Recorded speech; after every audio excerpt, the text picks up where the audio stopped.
할렐루야! 오늘도 거룩한 주일을 맞아 함께 예배하기 위해 모여 앉은 우리 모든 성도들의 가정 위에 하나님의 은혜가 충만하시기를 주님의 이름으로 축원합니다.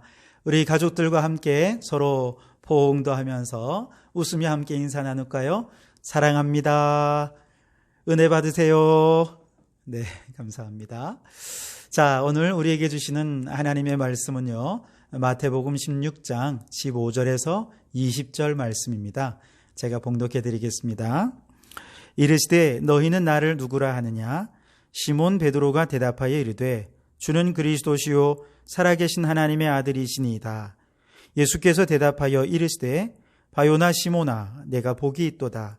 이를 내게 알게 하니는 혈육이 아니요 하늘에 계신 내 아버지시니라. 또 내가 내게 이르노니 너는 베드로라. 내가 이 반석 위에 내 교회를 세우리니 음부의 권세가 이기지 못하리라. 내가 천국 열쇠를 내게 주리니 내가 땅에서 무엇이든지 매면 하늘에서도 매일 것이요 내가 땅에서 무엇이든지 풀면 하늘에서도 풀리리라 하시고, 이에 제자들에게 경고하사 자기가 그리스도인 것을 아무에게도 이르지 말라 하시니라. 아멘. 네, 오늘 포스트 코로나 시리즈 두 번째 시간으로 예배의 텔로스에 대해 함께 얘기를 나누겠습니다. 마이클 샌델이라는 분이 쓰신 정의란 무엇인가 라고 하는 책에 보면 아이들의 동화책이죠. 곰돌이 푸우 얘기를 합니다. 어느 날 곰돌이 푸우가 숲을 거닐다가 큰 참나무를 발견하게 됩니다. 그리고 그 참나무 위쪽에서 아주 크게 윙윙거리는 소리가 나는 것을 듣게 돼요. 그래서 곰돌이 푸우가 멈추어서 그 소리를 들으며 생각을 합니다. 저 윙윙거리는 소리에는 무언가 뜻이 있어. 아무 뜻도 없이 저렇게 그냥 윙윙 할 리는 없다고. 윙윙 소리가 난다면 누가 일부러 윙윙 소리를 내는 거야.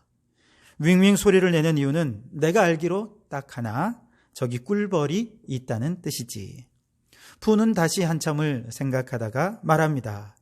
그리고 저기 꿀벌이 있는 이유는 내가 알기로 딱 하나, 꿀을 만들기 위해서야. 그러더니 푸는 일어나서 말합니다. 그리고 꿀을 만드는 이유는 내가 알기로 딱 하나, 나더러 그걸 먹으라는 거지. 그러면서 그 나무 위로 오르기 시작했다 하는 것이죠. 그런데 이때 뭔가 뜻이 있다라고 말할 때 뜻 혹은 이유, 목적, 그리고 본질, 이것이 바로 헬라어로 텔로스라고 하는 단어입니다. 우리가 어떤 것에 대해 철학적으로 사고한다라고 하는 것은 그 텔로스를 끊임없이 질문해 간다라고 하는 의미입니다. 그래서 고대의 유명한 철학자 플라톤과 아리스토텔레스는 불이 위로 솟구치는 이유가 무엇인가 깊이 그 텔로스에 대해 고민했습니다. 돌이 아래로 떨어지는 이유, 그 텔로스가 무엇인가 아주 깊이 철학적인 질문을 하죠. 그러면서 자연의 현상에 담긴 목적, 존재의 본질, 그 의미를 깊이 파악하려고 노력을 했던 것이죠. 이처럼 어떤 한 사물, 어떤 존재, 어떤 한 현상에 대해 그 존재 이유와 목적과 본질, 즉 텔로스에 대해 질문해 가는 것은 존재의 근원에 다가간다는 뜻이고, 또한 그 존재의 목적에 부합한 삶을 살고자 한다는 것이죠. 안타깝게도 곰돌이 푸우가 질문했던 것들은 이제 어른이 되면 아이고 그건 애들 때나 하는 생각이지 하면서 더 이상 질문 안 한다는 것입니다. 목적에 대해 질문하지 않으니 방황하는 인생이 될 수밖에 없습니다. 그렇게 삶의 방향을 잃고 그렇게 낙심하며 살아가던 사람들, 그들이 드디어 인생의 목적, 삶의 목적에 대해 질문하는 때가 오는데 언제일까요? 네, 바쁘게 살던 사람들이 어느 날 갑자기 암에 걸렸다. 죽음을 이제 얼마 앞두고 있지 않다라는 이야기를 들을 때 그들은 드디어 내가 지금껏 뭐 하며 살았지? 내 인생의 목적은 무엇이지? 그러면서 자신의 삶의 텔로스에 대해서 깊이 고민하게 된다는 것입니다. 평소에 아무 생각 없이 학교를 다니던 아이들이 이제 고3이 되면 전공학과를 선택해야 되죠. 어느 학교를 들어가야 되는지를 고민합니다. 그리고 대학 입시를 치러야 한다는 이 큰 관문 앞에서 엄청난 위기의식과 스트레스를 받을 때 그때 아이들은 비로소 생각합니다. 대학을 내가 왜 가야 될까? 나는 앞으로 뭐 하며 살아야 되지? 자신의 인생과 목적과 방향에 대해 드디어 그 텔로스에 대해 생각하는 순간들이 온다는 것이죠. 즉 우리 인생에 큰 위기가 닥칠 때 우리는 비로소 우리 인생의 텔로스에 대해 생각한다는 것이죠. 코로나19 사태가 나면서 사람들은 지금까지 우리가 너무 당연하게 생각했던 우리 삶의 질서에 대해서, 삶의 의미와 목적에 대해서 다방면에서 질문을 하기 시작을 했습니다. 질문을 하기 시작했다는 것은 목적에 대해 생각하기 시작했다는 것이고, 삶의 목적과 방향에 대해 생각하기 시작했다는 것은 이제 그 목적에 부합한 의미 있는 새로운 삶이 시작될 가능성이 열렸다. 새로운 시대가 열려질 가능성이 시작되었다 하는 의미이기에 참으로 가치 있는 일이라 생각합니다. 무엇보다 코로나19 사태가 나면서 우리 성도들도 자연스럽게 매주마다 질문을 하죠. 이번 주에는 교회를 가도 괜찮을까? 이번 주일에 교회를 가야 되나? 늘 이렇게 물어요. 그런데 이 단순한 질문은 코로나 사태가 아직 안 끝났는데 코로나19 바이러스 걸리면 어떻게 되지? 단순히 이런 질문이 아니라 그 이면에 더 깊은 함의를 가지고 있어요. 즉 교회의 목적이 뭐냐? 내가 예배를 드리는데 이 예배 드리는 목적이 뭐냐? 그 텔로스가 뭐냐? 또 우리가 지금까지 신앙생활이라고 하기는 했는데 과연 신앙생활의 목적, 텔로스는 뭐냐? 이런 아주 너무나도 당연하고 일상적이어서 이렇게 평범하게 그저 때로는 생각하기조차 귀찮아했던 것들을 드디어 질문하기 시작했다는 것이죠. 질문하기 시작했다는 것은 이제 새로운 예배가 시작될 것이고 새로운 신앙생활이 열려질 것이기 때문에 아주 의미 있고 가치 있는 일이라 생각합니다. 저는 특별히 그 가운데서 이런 질문을 해봅니다. 어떻게 보면 좀 비관적이라 생각할 수 있지만 이렇게 생각해 보았어요. 만일 지금처럼 계속해서 더 이상 교회를 나올 수 없고 더 이상 함께 모여 예배하는 일이 어려워진다면 어떻게 우리 성도들의 신앙생활을 지켜낼 수 있을까? 교회에 건물도 없고 모여서 예배를 드릴 수 있는 그런 상황이 못 된다면 나와 우리의 가족들, 우리 성도들은 어떻게 그 신앙을 유지해 갈 수 있을까? 그런데 이 질문은 저만 한 질문이 아니라 2000년 동안 나라를 잃고 포로 신세가 되어서 방황해야 했던 유대인들이 가장 치열하게 했던 고민이 바로 이것이었던 것이죠. 성전이 없는 신앙생활을 단 한 번도 생각해 본 적이 없던 사람들 앞에 솔로몬의 성전이 어느 날 무너져 버렸습니다. 나라를 잃어버린다? 생각도 못했었는데 어느 날 나라가 없어져 버렸습니다. 포로 신세가 되어버렸습니다. 그리고 그때서야 비로소 이렇게 정말 누구도 자신을 지켜줄 수 없는 정말 그 광야의 허허벌판에 맨몸으로 홀로 서 있는 것 같은 바로 그런 위기 상황 속에서 사람들은 비로소 질문하기 시작합니다. 나라가 망해버린 이 시대에 어떻게 민족의 정체성을 지켜낼 수 있지? 성전이 사라진 이 시대에 어떻게 신앙적인 정체성을 유지해 갈 수 있을까? 그리고 그 신앙을 우리의 자녀들에게 물려줄 수 있을까? 이는 국가의 텔로스를 묻는 질문이었고 신앙의 텔로스, 그 목적을 묻는 질문이었던 것이죠. 그리고 유대인들이 이 질문에 대해 오랜 세월 질문하고 치열한 고민 끝에 얻은 답은 두 가지입니다. 하나는 가정, 하나는 안식일이었습니다. 유대인 랍비 아브라함 헤셀은 유대인의 안식일에 대해 시간 속에 지은 성전이라 이렇게 정의를 내렸습니다. 눈에 보이는 성전이 무너져 버렸을 때 유대인들은 생각했습니다. 이제 우리에게는 눈에 보이는 성전은 사라졌지만 누구도 파괴할 수 없는 또 다른 성전이 있으니 바로 안식일이다.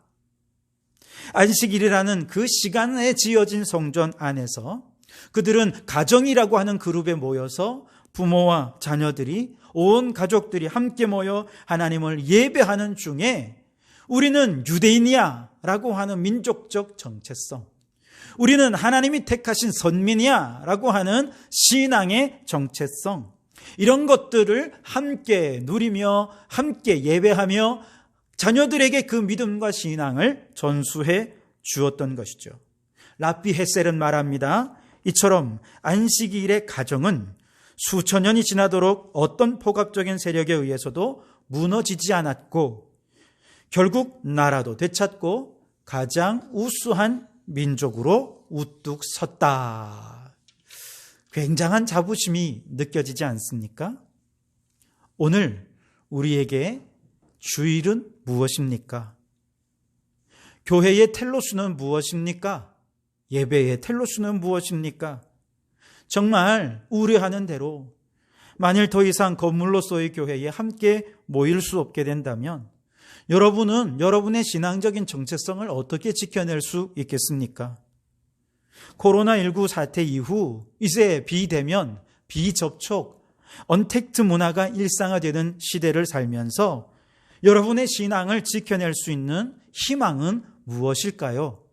그 대답은 두 가지입니다. 하나는 가정, 하나는 가정에서 드리는 예배라는 것이죠.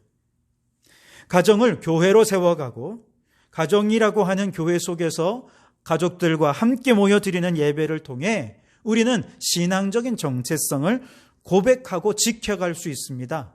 그리고 그 신앙적인 정체성을 우리의 자녀들에게 전수해 줄 수 있는 것이죠. 그렇게 된다면 주님 오시는 날까지 우리 가정교회 그리고 가정에서 드리는 예배를 통해서 교회는 영원하고 맡겨주신 사명은 계속해서 감당하게 될 것입니다.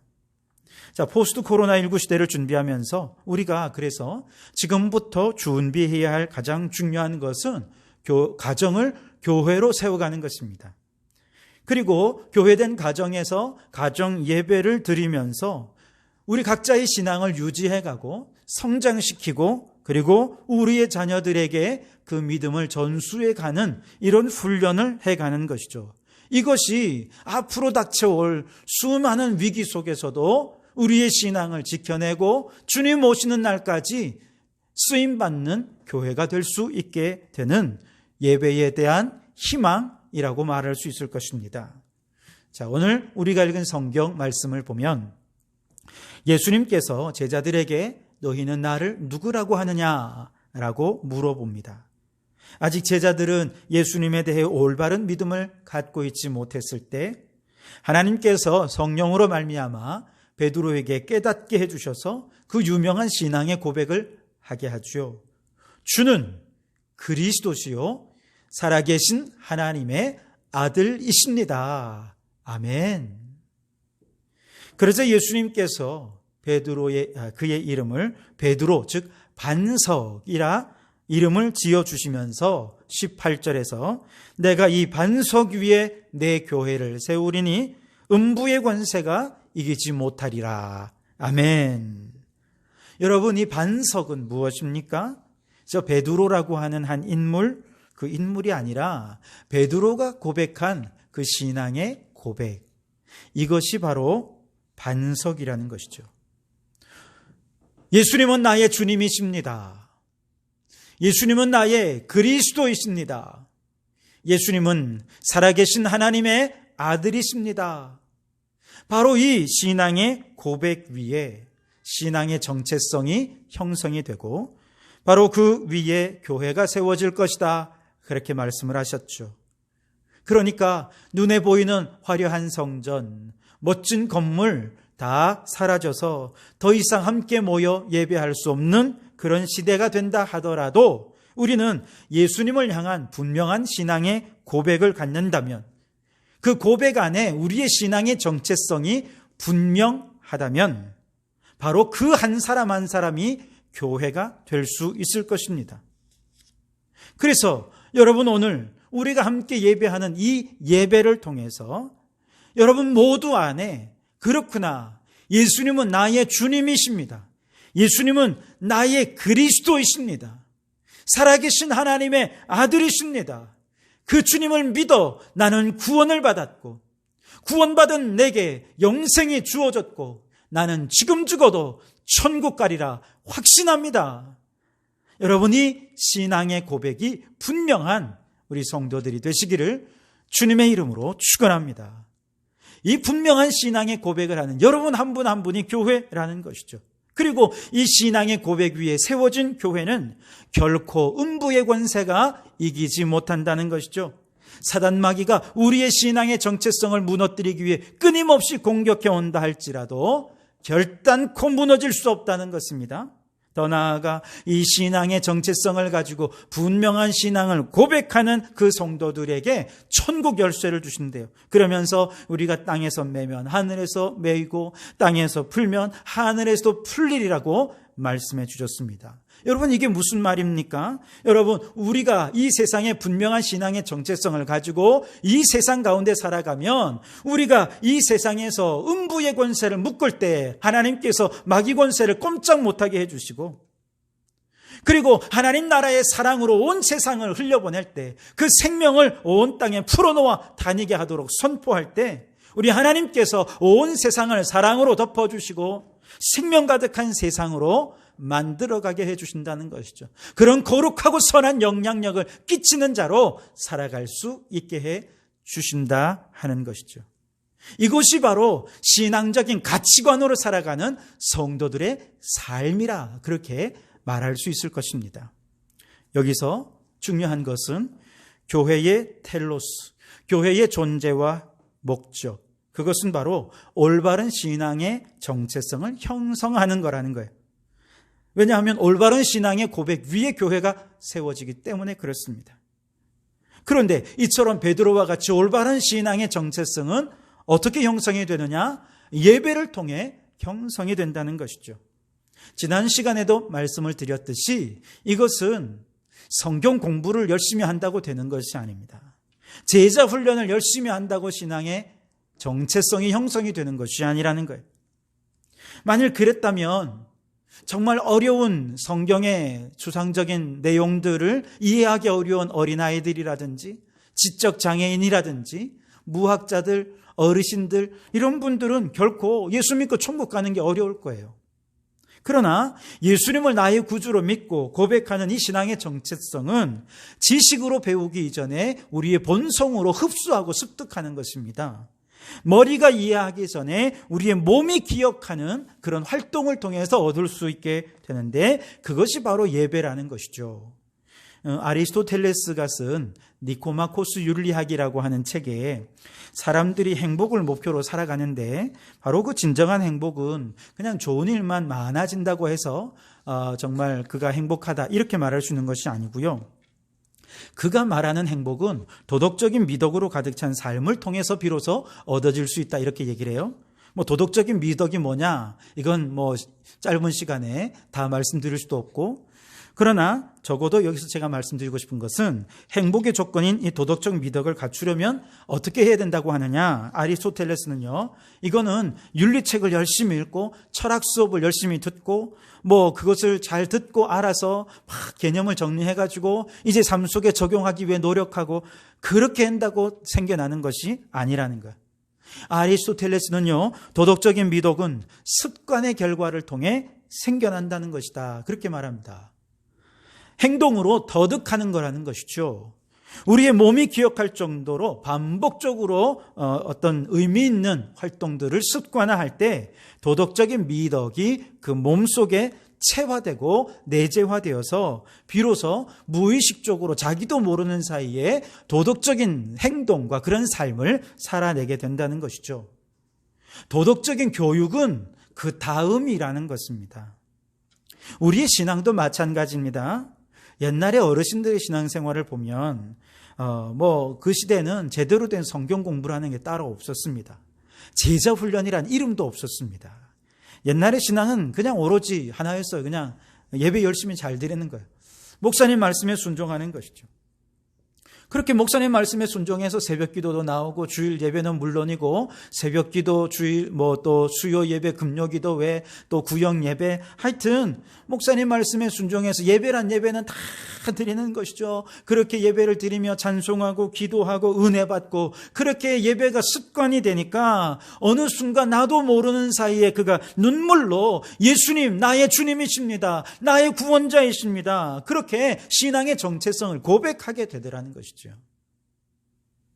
그렇게 열심히 예배를 잘 드리며 예배를 통해서 어느 순간 나도 모르는 사이에 하나님 사랑, 이웃 사랑은 이런 것이구나 하고 성경적인 가치관이 형성이 되어서 자기도 모르게 그렇게 살아가고 있더라는 것이죠. 그러니까 예배를 끊임없이 반복적으로 실천하는 몸의 행동을 통해서 자신의 신앙의 정체성과 신앙의 가치관, 이것이 형성이 되더라는 것이죠. 그래서 제가 좀 생각해 보면, 제가 막 깊이 분석한 건 아니지만 우리 바구만 목사님 목회를 생각해 보면 모든 성도들이 그 당시만 해도 얼마나 예배를 잘 드렸는지 몰라요. 그래서 성도들이 끊임없이 목사님 말씀에 순종해서 예배를 드려서 예배가 습관이 되다 보니까 어느 순간 자기도 모르는 사이에 은혜 받고 예수님을 구주라 고백하고 막 이러던 중에 그 당시에 베델 성경 공부라고 하는 이 성경 공부가 처음 시작이 됐거든요. 그래서 목사님이 그걸 가지고 와가지고 성도들에게 그걸 가르쳐 준 거예요. 그러니까 이미 자신의 신앙의 정체성이 형성이 되어 있고 그렇게 습관이 되어 있던 그때에 그것이 실천이 되는 그런 것들이 구체적으로 어떤 의미를 갖는지 이게 성경 공부를 통해서 드디어 배운 것이죠. 그러니까 내가 이렇게 아는 이것이 내가 행동하던 것이 이런 의미를 지니고 있구나. 이거를 드디어 깨닫고 나니까 많은 분들이 신앙이 확 성장하더라는 것이죠. 그래서 많은 분들이 이때 신앙이 성장하고 또 그중에 어떤 분들은 목회자가 된 분도 있고요. 지금도 바구만 목사님을 못 잊어서 정말 그렇게 그 시절을 못 잊고 고마워하는 그런 분들이 있다는 것이죠. 예배의 텔로스, 예배의 목적, 그것은 지식적으로 가르쳐지는 것이 아니고 몸으로 익히는 거라는 것이죠. 몸으로 습관을 들일 때 그것을 통해서 우리의 신앙의 정체성이 회복되고 신앙의 가치관이 형성되고 그렇게 온 몸으로 살아내던 그것을 교육을 통해 당신이 행하는 것이 바로 이것입니다 라고 가르쳐줄 때 믿음이 성장하게 되는 것이죠. 다시 말해 예배의 목적은 두 가지입니다. 우리의 신앙의 정체성을 형성하는 것, 우리의 신앙의 가치관을 형성하는 것, 성경적인 가치관을 형성해가는 것, 이것이 바로 예배를 드리는 목적이라는 것이죠. 그래서 오늘 여러분 예배를 드리면서 우리의 신앙의 정체성이 형성될 뿐만 아니라 지난 주일 말씀드린 것처럼 하나님 사랑, 이웃 사랑, 이것이 우리 신앙의 가치관이구나. 우리가 이렇게 살아야 되는구나. 여러분 이것이 여러분 모두에게 온 몸으로 깨달아질 수 있기를 바랍니다. 그런 삶이 습관이 될 수 있게 되기를 바랍니다. 우리의 믿음이 잘 자라지 못하는 이유도 여기에 있습니다. 하나님 사랑, 이웃 사랑의 이 성경적인 가치관을 삶으로 실천해내지 못하는 이유도 여기에 있습니다. 반복된 예배에 실천이 없기 때문에 그렇습니다. 예배를 목숨처럼 지키는 행동이 없기 때문에 그렇습니다. 마음을 다하고 힘을 다하고 목숨을 다해 예배하려는 철저한 예배 중심의 삶이 없기 때문에 믿음이 자라지를 않는 거예요. 내가 믿음이 안 자라니 우리의 자녀들에게 교회가 예배 드려야지 암만 예배를 얘기한들 믿음이 자랄 수가 없는 것이죠. 나도 예배 안 드리면서 어떻게 아이들에게 예배 드리라고 얘기할 수 있어요. 그런 아이들에게 어떻게 믿음이 자랄 수 있겠냐는 것이죠. 더 큰 문제는 이제 점점 이런 공예배를 드리는 것 자체가 어려워진다는 것입니다. 비대면, 비접촉의 언택트 문화 속에서 앞으로 어떻게 또 다른 바이러스가 창궐할 수도 있고 또 다른 어떤 이유로라도 공예배를 드리지 못하는 그런 상황이 생길 수 있다는 것이죠. 그러면 그런 시대 속에서 우리는 어떻게 믿음을 형성하고 그 믿음을 성장시키고 그 믿음을 전수할 수 있겠는가? 그때 마지막 희망이 결국 가정이고 가정에서 드리는 예배라는 것입니다. 가정을 교회로 여기고 가정에서 예배를 실천하며 유대인들이 안식을 지키는 것처럼 온 가족이 이 예배를 지키는 것에 목숨을 걸 수 있다면 정기적이고 반복적으로 가족들이 함께 모여 예배를 드릴 수 있다면 그 가정이야말로 주님 오실 때까지 교회로서의 사명을 감당하는 귀한 교회가 될 것입니다. 그러나 또 한 가지 생각할 것은 예배를 반복적으로 드린다고 해서 무조건 올바른 신앙의 고백을 하는 것이 아니라는 것이죠.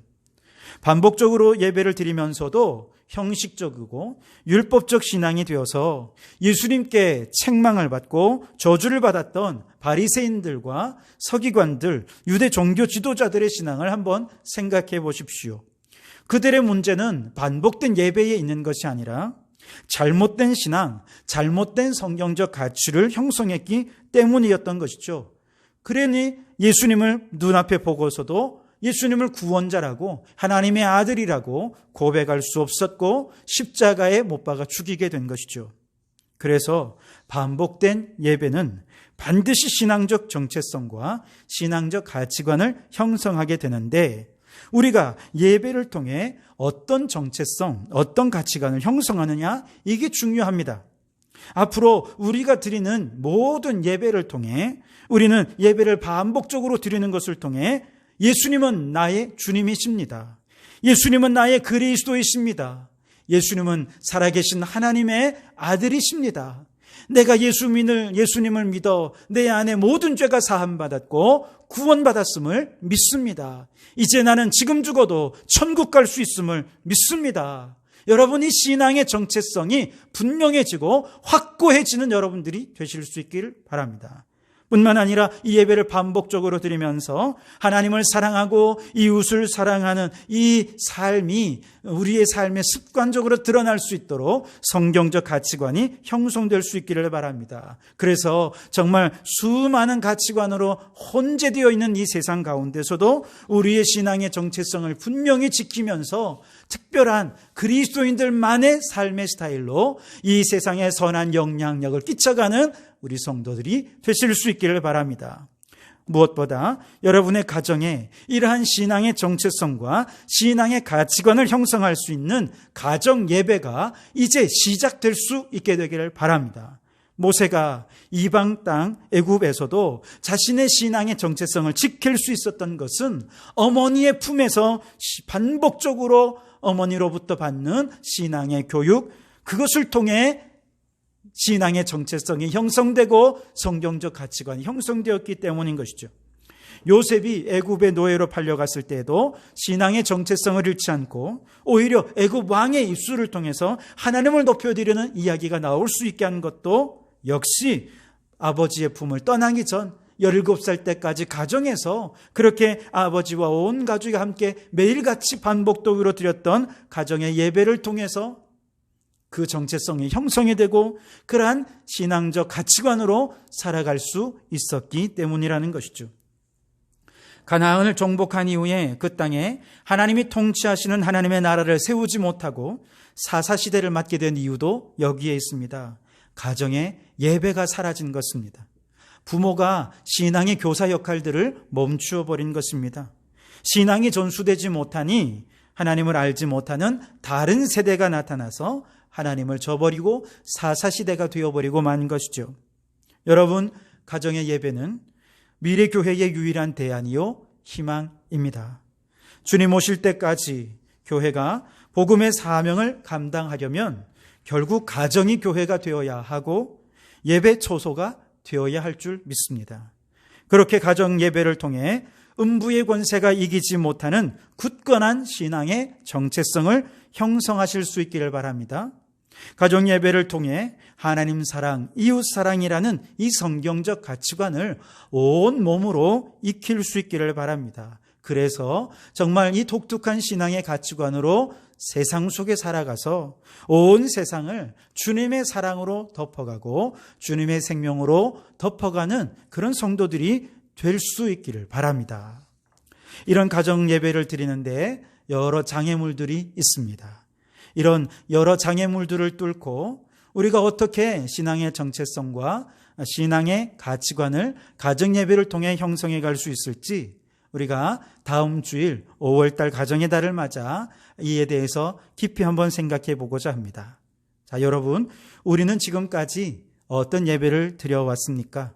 목적 없이 형식적인 예배만 드리진 않았습니까? 이제 분명한 예배의 텔로스, 예배의 목적을 가져야 합니다.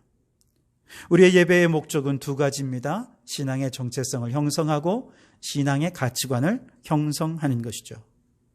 모든 예배를 통해 여러분 모두가 다 이렇게 신앙의 정체성과 신앙의 가치관을 형성해 갈 수 있기를 바랍니다. 무엇보다 반복적으로 드려지는 여러분의 가정 예배 가운데서 이와 같은 신앙의 분명한 정체성과 가치관으로 여러분의 삶이 변화되고 여러분의 믿음이 성장해 가고 그 믿음과 신앙을 우리의 후손들에게 전수해가는, 그래서 우리 교회의 미래와 희망이 여러분의 가정 예배에 있음을 깨닫는 우리 성도들이 되시기를 주님의 이름으로 축원합니다. 기도하겠습니다. 하나님 아버지, 우리 한 사람 한 사람을 주님의 움직이는 교회로 세워주시니 감사합니다. 교회다운 교회로 온 몸으로 예배하는 삶을 살게 해 주시옵소서. 예배의 실천을 통해 올바른 신앙의 정체성을 형성하게 하시고 예배의 실천을 통해 성경적 가치관을 형성하게 해 주시옵소서. 이런 예배의 실천이 이제 가정에서 이루어질 수 있기를 원합니다. 가정 예배를 통해 나 자신의 신앙이 성장하고 우리의 자녀들에게 신앙을 전수해가며 이 타락한 세상 가운데서 하나님의 사랑으로 이 세상을 변화시켜가는 선한 영향력의 사람들이 되게 해 주시옵소서. 예수님 이름으로 기도하옵나이다. 아멘.